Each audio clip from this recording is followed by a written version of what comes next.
Nico a dit oui.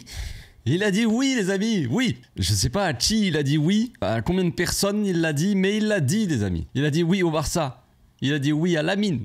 Il a dit oui à son club pour la prochaine saison. Il a dit oui au numéro 10 et à son nouveau salaire. M'étonnerait même pas qu'il ait dit oui à ma voisine, tu vois. Mais bref, Nico ne viendra pas.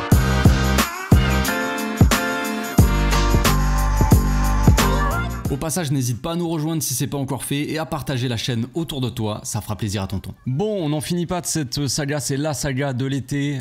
Nico Williams, voilà, c'est un peu le tube de l'été avec l'Euro, Lamine Yamal, l'Euro et l'Espagne qui l'a gagné, les joueurs qui ont brillé, tout ça. C'était voilà, c'était un peu le tube de l'été déjà de base, avec de la musique, il dansait, enfin bref, il se tapait des dents sur les terrains et de la mine et tout. Donc c'était un petit peu la fraîcheur de l'été, voilà, on va se faire plaisir, tout ça. Et finalement, on va pas se faire plaisir, on va se faire... Bref, on fera autre chose. Et je pense que Nico Williams ne viendra pas. Voilà, et ça va très vite dans le football et surtout dans les infos concernant le Barça, j'ai l'impression. En tout cas, les infos en Espagne. Un jour, on nous dit que Nico a dit oui. Puis après, on commence à nous dire que le club cherche une porte de sortie à Ansu Fati. Alors moi-même, hein, je pense qu'on est tous dans la même situation, c'est qu'on commence à en avoir marre de toutes ces conneries de médias espagnols. On est tous conscients que la plupart des médias racontent que des conneries, mais il y a une petite chose au fond de nous qui nous dit, tu vois, un petit espoir. Et peut-être que c'est vrai finalement, peut-être que Nico Williams... Non. Nico Williams ne viendra pas, je pense. Il avait déjà tourné une petite vidéo retour de l'entraînement. J'ai hâte de jouer la saison prochaine avec Bilbao, ouais. Et donc là, on s'est dit, bon, le club l'a peut-être forcé, tu vois. Il est de retour, peut-être que le club l'a forcé à dire ça. Là, il y a carrément une vidéo qui a été tournée où, voilà, Nico Williams prend le numéro 10, parce que je crois que c'était Iker Muniain qui avait ce numéro, si je me trompe pas. Et je crois qu'il est parti, si je me trompe pas aussi. Donc là, le nouveau numéro 10 de Bilbao, c'est Nico Williams. Donc ça serait quand même très étonnant, voir un retournement de situation monumental. Alors ça pourrait être le cas quand même, on sait jamais.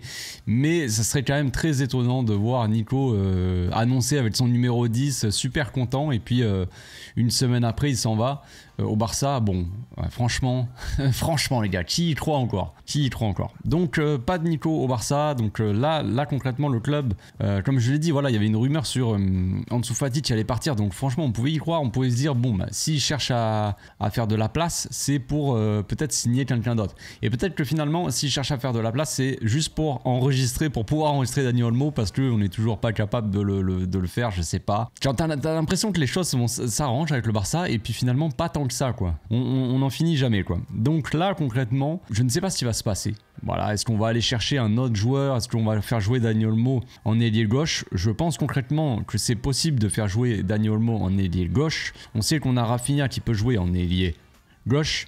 On sait qu'on a Lamine Yamal en ailier droit. Et on sait qu'on peut avoir Pau Vitor dans la rotation en ailier droit. On a Ansu Fati dans la rotation aussi avec Lewandowski. Pau Vitor qui peut jouer aussi à la place de Lewandowski. Évidemment, c'est son poste préférentiel. Et on a aussi El Grande Ferran Torres pour le bonheur de tout le monde. Donc on a quand même quelques joueurs. Alors je ne vous dis pas que Ferran Torres va être titulaire et a le talent. À chaque fois on vient me dire ouais, Ferran Torres il a pas le talent pour jouer au Barça. J'ai pas dit le contraire, mais je dis qu'il est là en fait, à la disposition du coach, en tout cas pour le moment. Donc voilà. Maintenant, est-ce que le club va essayer d'aller chercher, est-ce que le coach voudrait un autre ailier? Concrètement, les infos qu'on a, les seules infos où on peut être vraiment sûr de l'info, c'est Fabrizio Romano.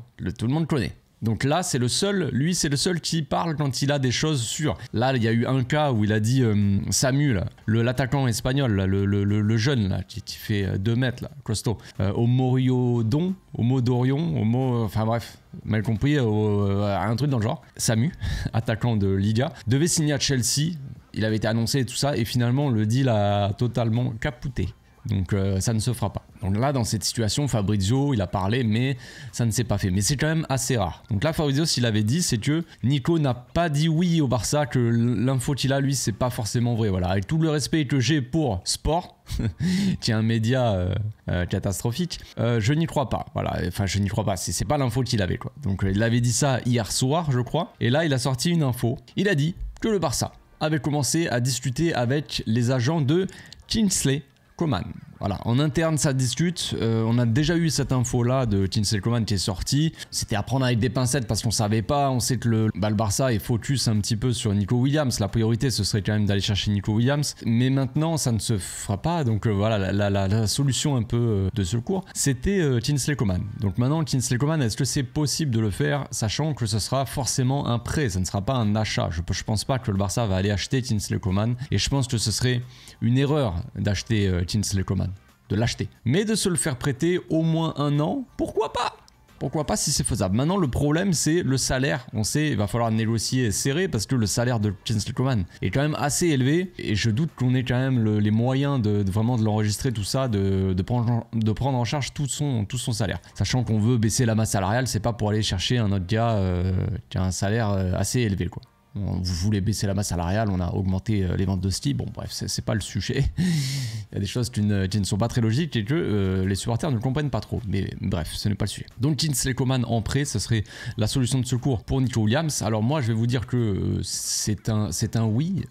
C'est un oui parce que si on a le moyen d'enregistrer Kingsley Coman, s'il a moyen de venir et qu'on a moyen de se faire prêter, voilà, ça serait quand même une bonne chose. Kingsley Coman, c'est quelqu'un qui pourra accompagner au jour le jour Pedri à l'infirmerie. Pedri pourra lui faire visiter les locaux, principalement donc l'infirmerie, et il se sentira comme chez lui.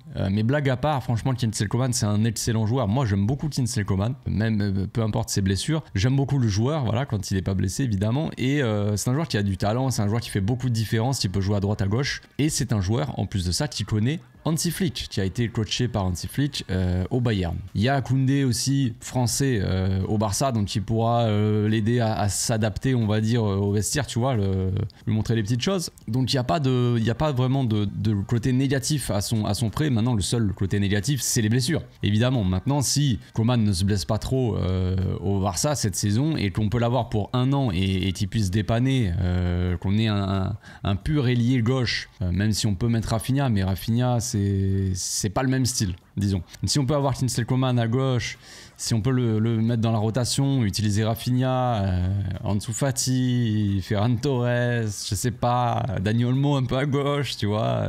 Ça viendra rajouter un petit peu de qualité, un petit peu de densité aussi à cet effectif parce que, comme vous avez pu le remarquer quand je cite les ailiers ou les attaquants qui peuvent prendre la place dans cette équipe, eh bien on cite souvent Pau Vitor, que j'aime beaucoup, mais voilà, Pau Vitor, Ansu Fati, Ferran Torres. C'est pas les mêmes profils, c'est pas les mêmes situations, tout ça, certes, mais il y a du côté négatif. Pau Vitor, tout le talent qu'il a, il manque un petit peu d'expérience. C'est un joueur on va pas pouvoir forcément compter sur lui à 100% dans les grands rendez-vous, j'imagine, de par son expérience. Après, ça veut rien dire, mais c'est pas un joueur, un top joueur, évidemment. Ansu Fati, est-ce que j'ai besoin de rappeler la situation? C'est compliqué. Et Ferran Torres, est-ce que j'ai besoin de rappeler le joueur qu'il est? Je pense que non. Donc, ça fait 3 joueurs sur... C'est un peu... c'est pas 3 joueurs qui en fait un, mais tu vois quoi.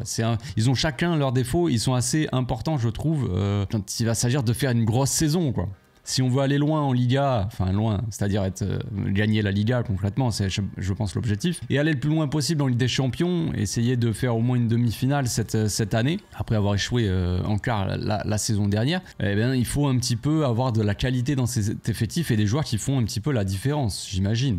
Et Kingsley Coman, s'il n'est pas blessé, fait quand même beaucoup plus de différence, apporterait plus qu'un Ferran Torres, qu'un Ansu Fati ou qu'un Pau Vitor, je pense. Donc, je ne dis pas non. Voilà, je ne sais pas ce que vous en pensez. C'est une petite vidéo, voilà, pour donner un petit peu mon avis sur la situation, pour vous dire que Nico, les gars, pour ceux qui y croient encore un petit peu, qui ont un infime espoir, 5% de... Ah, non, je pense pas, les gars. 1%, non, je ne pense pas, les gars. Peut-être qu'il y a 0,1% de chance, mais franchement vous pouvez abandonner l'idée pour ceux qui y croient. Ce n'est pas grave, ce n'est pas la fin du monde. Je pense que on va s'en sortir quand même. On n'a pas manqué le joueur du siècle non plus. On verra s'il viendra la saison prochaine ou pas. S'il ne vient pas, écoutez, c'est pas grave, on fera autrement. On se retrouve ce soir pour le débrief. Je le ferai un petit peu tard entre guillemets parce qu'il faut que je rentre, parce que je vais aller voir le match au stade. Dia des Partites, c'est Trophée Jumper, c'est Barça Monaco, c'est présentation de Dani Olmo, c'est tout ça. Donc on va aller au stade, on va voir le match. J'essaierai de faire une petite vidéo, de mélanger vlog et débrief, tu vois. Donc je le ferai le temps de rentrer chez moi parce que c'est pas à côté le Montjuic. Donc le temps de rentrer, de faire un petit peu le débrief, de faire le montage, tout ça. Donc la vidéo sortira un peu plus tard que d'habitude concernant par rapport au débrief, quoi, tout simplement. On se retrouve ce soir, passez une agréable journée, profitez du soleil pour ceux qui ont du soleil, pour ceux qui vivent en Belgique, ce n'est pas grave, les gars, profitez quand même. Je plaisante. À ce soir. Ciao.